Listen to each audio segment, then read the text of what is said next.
Hello everyone, my name is Rishikesh Nare and we welcome you to our special series, The Economic Times Cutting Chai Stories, an initiative by ETH. Before we begin, let me set the context right, okay? The Economic Times Cutting Chai is a series of candid conversations where we take you through the inspirational journeys of influential people. We have seen all these personalities in the corporate world, but we are taking them away from the boardroom drama for some time to have some candid conversations. And today we have with us Mr. Ashish Vikram, Chief Technology and Innovation Officer at SpiceJet Limited. So Okay. Ashish, welcome. Thank you so much. Thank Thanks for you. your time. Thank you, Rishikesh. Okay. Yeah, you're based out of Delhi or Mumbai? I'm based out of currently Bangalore, not Delhi or Oh, Mumbai, Bangalore. but Okay, so I'm you get spending a lot of time in Delhi. So you get the most balanced weather out there in Bangalore, right? most balanced That's weather, but half the time I'm in Delhi, so I get the worst weather here. So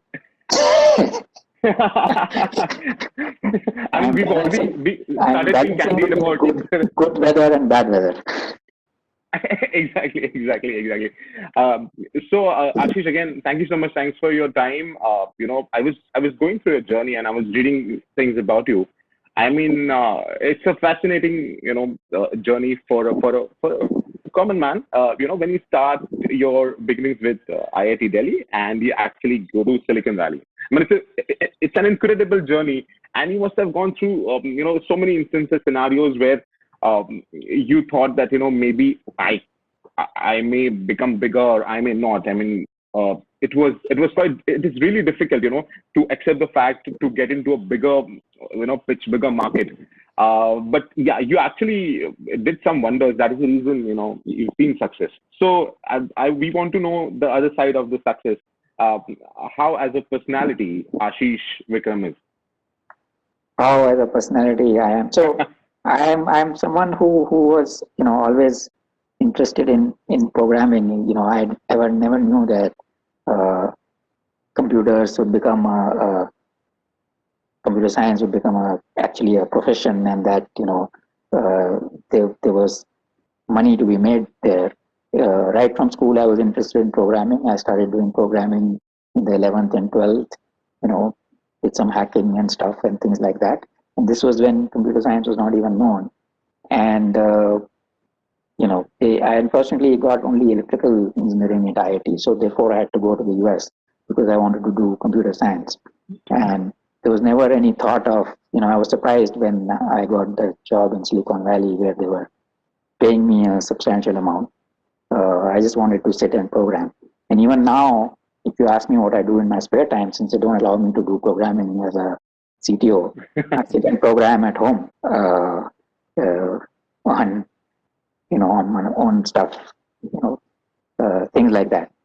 So, but anyway, so I went to the US because at that time I was in IT, and uh, this was 1987, and 80% of my friends after graduating went to do US to do a master's, and I did too, but in a different field.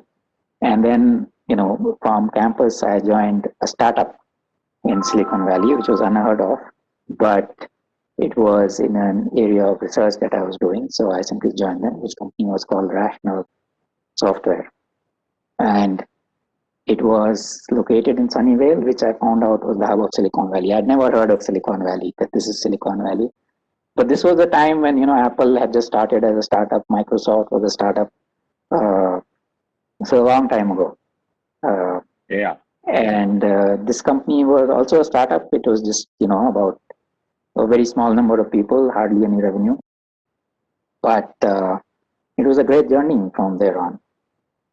Uh, We have the different thing about me was not the fact that I went to the US from IIT because everybody was doing that.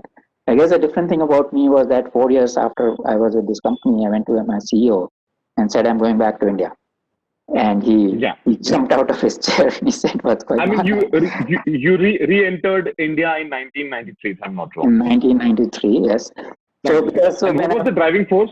What was the driving force behind that decision? Because it's very you were on the cards. You were on your dream journey. You're there. Yes. So when I went there, somehow I'd always thought that I would come back to India and start something here.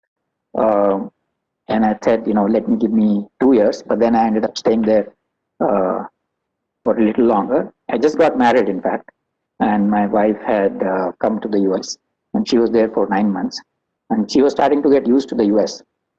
So I thought if I stay here too long, she'll get used to it, and I'll never be able to come back. So I so, said, so so out of all reasons, this could be the reason. yes, so I said Because if I have to everybody go can. back, it's now or never. So, so I went to the CEO and I said, help me raise some funding because if I have to start a company in India, I need some money. And I thought I'll do something in biotechnology, which I had never touched before, but it seemed like a great area. But then a week later, my CEO came back and said, Ashish, why don't you start something for us as a lower risk option to you? So, so I agreed. So I'd never been to Bangalore before. But he said, no, we want to start something in Bangalore. This was when the software technology parks had just started in India. This was probably the first year. So, and internet had just started. So the fact that you could work in India and, actually uh, work for a US company and create software for a US company was something that was starting to happen.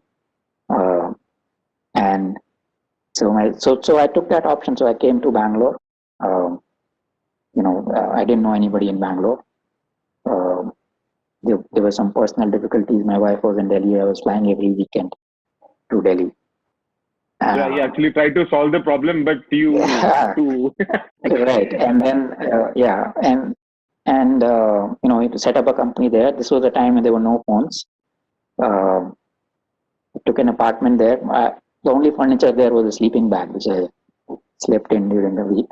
And I Exactly. spent most of my time in a telephone booth, in an STD booth next to my house, because you had to make phone calls to the US and others. I was that guy's best customer, right? So when I went there, I used to chew everybody out because I ran up lot big bills to the US, which was very expensive Right. at that time, calling the US. Uh, Uh, yeah, so I think I gave him more money than all his other customers put together. Exactly. But I mean, that's एक दिन मतलब one day he could have said that sir आप अपना खुद का एक STD So booth he's, निकाल दो he's तो definitely a good part of this rational software getting set up. One of the first product companies in India. Infosys had just got set up. This was at that time when software industry was just about coming up in Bangalore and in India. But then, yeah, and the next piece of furniture after the sleeping bag, I remember, was a stool in my house because I finally did manage to get a oh phone under the Tatkal scheme. I didn't have anywhere to keep it, so I bought a plastic stool and kept the phone on that. so your So progression was gradual. I mean, you did not. I mean, guys anybody who's watching here, I mean, listen to him carefully. Don't invest too much into too many things. Go yes, as per the merit of the situation. And so he right, started right, with right. a sleeping bag, then a stool, and please carry on. And then my wife moved to Bangalore. We bought a mattress because we Oh, couldn't both we couldn't both fit in the same sleeping bag. So uh, that's how that got set up, the software technology parks. And the only internet available was at that time physically in the technology park. So we set up an office there, uh, and that's how that started. But then, in 2001, we got acquired by IBM for a fairly decent amount, $2.1 billion, which at that time was, I guess, a decent even amount. at that, even today's time, of course, So, this is a substantial amount. I mean, thank you for being modest, and I really uh, appreciate that. But yeah, it's a so I was huge amount. suddenly managing director in India at the age of, I guess, 28 when I moved back. Uh, uh, so that's how the journey started. I mean, it sounds so incredible. I can, think about too many touch points out here who helped you, who are there with you, maybe your wife, your friends, your colleagues, your family. But let's not discount our STD guy who allowed you to, Absolutely, be. absolutely. He's definitely one of the guys there until I got this tool and the phone. And startup culture was not there in India at all at that time. This was a startup, and when we hired people, people wanted to work for Infosys. They had heard of, so they wanted to work for Infosys or some government organization. So there were a few brave people who decided to join us. They were great people from the technology front, and I remember one day one of them came and said to me that I'm leaving. I said, "What happened?" He said, "I'm not able to get married. Uh, my father-in-law doesn't want her daughter to marry someone who's working for this unknown company, Rational." No. So, so I said, "What Yeah. do we do?" I I don't want to mean, important decisions are, whatever Right. we do, Yeah, he said, "I'm working all for our a decisions, startup." they work. Correct. So we hit upon a plan. We organized a party at, I think, Oberoi, and called the father-in-law as a special guest, right? And then he said, "Oh, So this is a he said, great company." understand. Yeah, Then this yeah. guy got married, so uh, we had to do things like that. But we finally got that guy married, and he stayed with us. He is a Oh, long-term employee. great, great. I mean, wonderful. These are the small contributions, but yeah, they add up to a much larger picture. But Right. yeah, I mean, really interesting thing. I mean, like that SPD guy, maybe that influential decision that you took, when you and your wife must have, discussed that, get back to our country and started something new. But yeah, everything, it's easy for me to say that, everything went well, it was in your favor. But I know there are things you might have gone through. And let's not talk about the sad ones, but very interesting fact that, I found about you is, I mean, you write as well. You have your own novel as well. I mean, I really don't understand when I hardly travel, 15 times a year, but I feel that I don't have time because you talk about the traveling time, you talk about getting off to the plane, get onto the plane. Where do you get all these times? I mean, you have to read before you write, and you've written something. Right. So So, I am an avid reader, of course. That is again one of my hobbies. I read a lot. My mother is an author. She's a very well-known author. Her name is Mithulagar. She's got the Sahitya Academy Award, and she writes Hindi literature. She's oh, been doing that for a very long time. So some of the inspiration probably came from there. But then when I was at Yahoo, I was traveling every 3 months or almost 2 months to the US. And at that time, at least, there was no internet on the plane. So you found yourself with 24 hours with really nothing to do. And that is when, instead of watching movies or reading something, I decided to actually uh, write something. My mother is quite embarrassed. It's not literature, right? But that's where I found the time to write, and it's been fairly well received. It's got good reviews. It's called The House with the Green Roof, the book, which tells you nothing about the book, but hopefully it arouses your curiosity. So it's a comedy book with a couple of murders thrown in for good measure. Uh, I mean, it is so, anyway just I think it thrown in. teaches you to take things in a lighter spirit while things go on in life, or lots of things happen which could be taken as tragedies, or you could see the sad part. But there's always a funny side to anything, um, Yeah. and I think that's what comes out in that.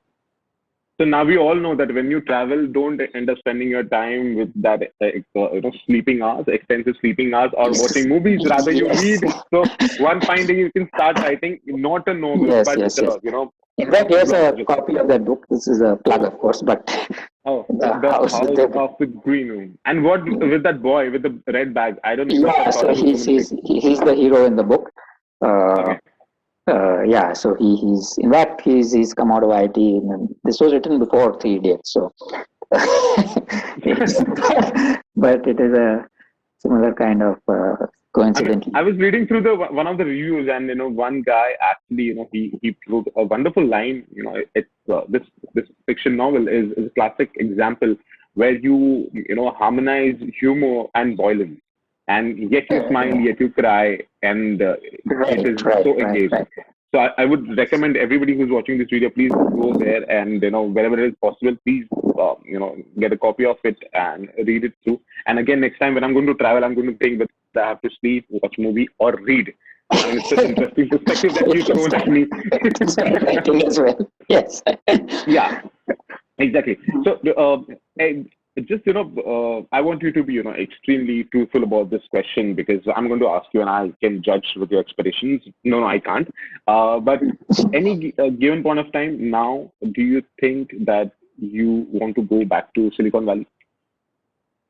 So Ever since I came back, I have been involved with Silicon Valley because I have been working with US companies. Rational remained a US company. So, you know, while we were doing work here, we were working for Silicon Valley's companies. And then I subsequently joined another startup called Oat Systems, which was in the RFID space, which got acquired by, which was also based out of the US, not Silicon Valley, but, and then a third startup, Kaleido, which is also based out of a startup there. So I've been involved with the startup ecosystem and Silicon Valley pretty much throughout. Yahoo was also based uh, out of Silicon Valley, uh, and the internet. Uh, so I've been going there very often. And of course, it's great to visit and work with these guys. But actually, moving back there, no, I didn't think I wanted to do that. I instead wanted to uh, help grow the system, the ecosystem here, the startup ecosystem, as well as the software industry. Right. And as you rightly mentioned, because I'm getting more information as I'm talking few more pointers with you. Uh-huh. I mean, you're a writer. You write dark comedy. Now, if we want to know that dark comedy secret of startup industry. I mean, very candid because which is something nobody is aware of. Maybe Yeah, so I it mean, is some of dark, these stories, it's funny. yeah, some of these stories I told you about people not join, at least in India, that culture just was not there, right? People wanted to join bigger companies. Now, some of that culture has come in, which is great to see, right? People are willing to take that risk. Immediately after IIT and others, people are doing a lot of startups. But again, it is while you hear about the successes, uh, 99% or some figure like that of startups fail, right? So, uh, you have to be ready for that. There's a risk reward and all of that. And you only hear of the successful startups ultimately, right? And at the time that I came to India and started this, it was a startup, and I told you, people couldn't get married because their father-in-laws or would-be father-in-laws didn't want their daughters going and joining this company, this unknown company. Uh, we were a traditional culture, so we had to do some of these things just to make sure that personal lives of people were taken care of. In addition to, uh, and of course, you had to work. Maybe 24 hours a day you were working. It's in a startup. Mm. You have to do that, but then you have to keep your if you let that get you down, and then it becomes difficult. So you have to keep your humorous side and see the funny side of things, and as you work, that has been my belief all throughout. Uh, Right. right. So And work yeah, is serious, but then it is not. I mean, if you just do that serious thing, you'll get burnt out quickly. So you need to have fun, uh, however hard you may be working. okay, and very important, very old-fashioned question, but this question holds a lot of importance in everybody's life. We don't understand. Uh, who's your real life hero and your real life hero? I mean, because in some or the other way, they inspire us Correct. to do Yes, good. yes, yes, yes. To when we are down, we think about it. "Arey yaar, nahi yaar, I mean, this superhero could have done something else." So Right. No, your so I have a lot of people I look up to in real life. One of the first people, inspirational people I met was Dr. Sugata Mitra when I was still studying in IIT.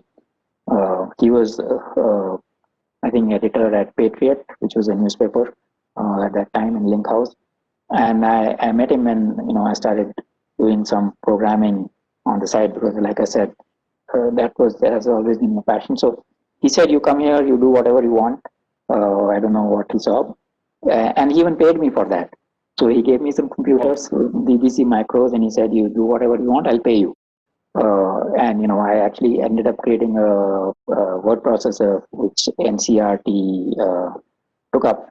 But Dr. Sugata Mitra has then gone on and to become head of an IIT, and then he's famous for that hole in the wall project where he kept computers in a slum in a hole, and people kept so he's been definitely one of the early, uh, I guess, real life heroes. Uh, in terms of real life, I grew up at a time when we had Amitabh Bachchan movies and all that, but I hardly watched any movies. right? I've maybe watched one movie in a year. Uh, No, no, we know because when you were traveling, you were reading, so even but then, I not don't watching know. movies. Yes, so I guess, but Amitabh Bachchan is the, and I'm also very bad at names and recognizing people. So when I'm watching movies and there are multiple women in it, I can't distinguish one from the other. And I keep asking my wife, "Is this the same?" Well, they keep changing clothes and coming, and I find it very very hard to, And most of them they look the same. So yeah, that's not something I'm that good at, so I call people with the wrong names, and women don't like that. So, uh, yes, yes, I so mean, I get that. I mean, how that unfolds. uh, So yeah, I mean, again, I'm just recollecting pointers and milestones from your journey, your IIT days, then you've gone to Silicon Valley, then coming back to Bangalore, then your SP guy, then you know uh, mm, wife and family and your father-in-law. I mean, he must be happy, right? Right now, I mean, looking at you doing things yeah, the way what he I've done wanted. many different kinds of things. Aviation is a completely different area now with SpiceJet. I've never, Right. so I'm still learning, and as long as you're learning new things, I think uh, that's you're alive and progressing. So. Uh, Completely new business. I'm still learning. There's a lot to be done, of course, from a technology perspective. So that's interesting. I've never worked in this kind of a structure before.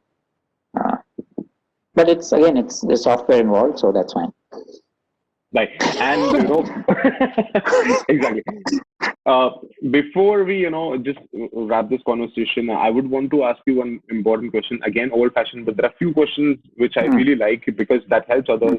And any conversation that goes out in the market in public domain, it needs to have some value to it. mm. So, your one-line message maybe to all young entrepreneurs, what that could be. Just one message that helps them, to sustain, uh, fight, and one day win.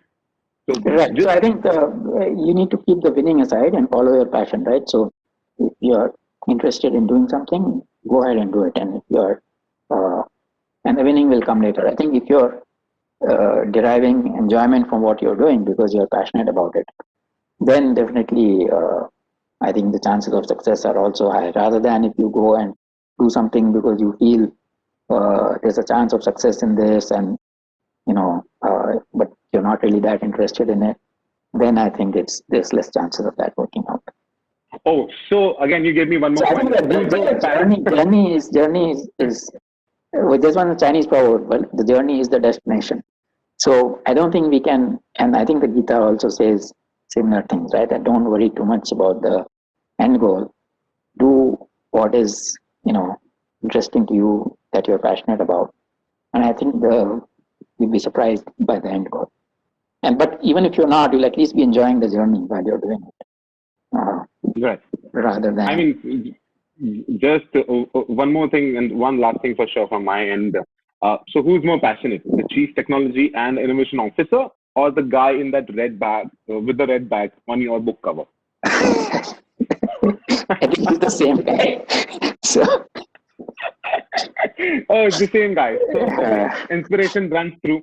Um, yeah, So, okay, Ashish, thank you so much. Thanks for this conversation. I mean, it's a different perspective altogether. I mean, when I woke up today, I was just going through my to-do list, what's going to happen and everything. Now, this half an hour or 1 hour maybe, okay, it changed my day. I would definitely say, and I would definitely consider reading as a mainstream thank you. hobby Yeah, please do. because if you read you can write if you can write you I mean you can write codes, right? And nowadays it seems very easy, but it is not.